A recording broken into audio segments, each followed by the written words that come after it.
So, I need a climbing rope, a cape, skis, a special superhero suit, diving gear, a helicopter, and some really big glasses. Hello, I'm Jonas, and I was just reading in this book what equipment I need to become a superhero. Everything makes sense, even the special superhero suit, but, you know, I'm just not sure about these glasses. Apparently, all the really cool superheroes have them.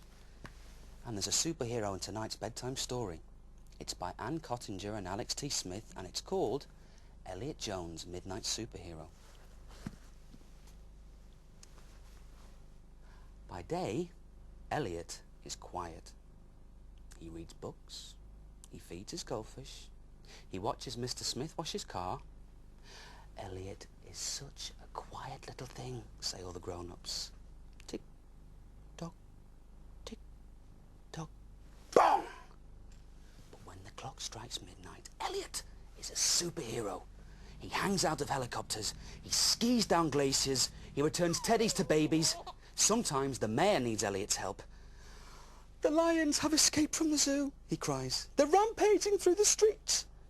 But luckily, Elliot is an expert lion tamer.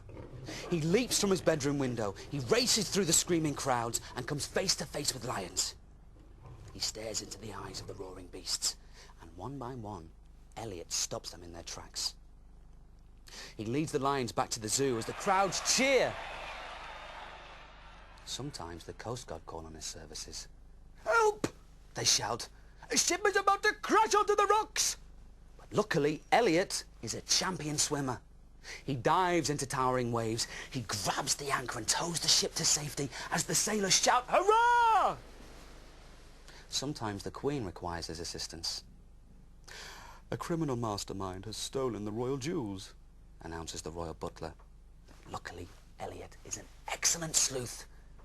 He sneaks into the criminal mastermind's secret hideout. He follows the clues, cracks the code, opens the safe, and returns the jewels to the grateful Queen.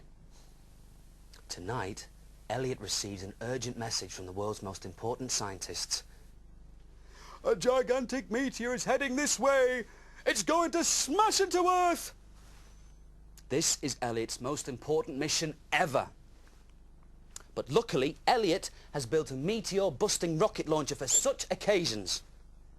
Unluckily, it's hidden in a deep cave in the mountains of Tibet.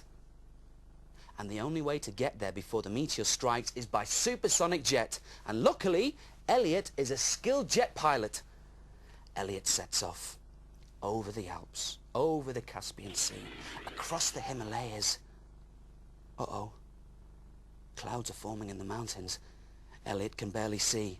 Suddenly a snow-capped peak flashes past the window. Another looms straight ahead. Elliot dips his left wing and swerves just in time. To reach the cave, he must now land on the shortest, most dangerous runway in the world. He grips his controls. The wheels bump the ground. Screech! Elliot skids to a halt.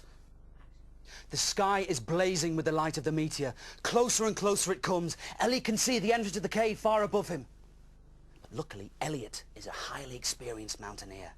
He scrambles up the cliff face and into the cave. Elliot swings the barrel of the meteor-busting rocket launcher towards the sky. He aims. He holds his breath. He waits until just the right moment.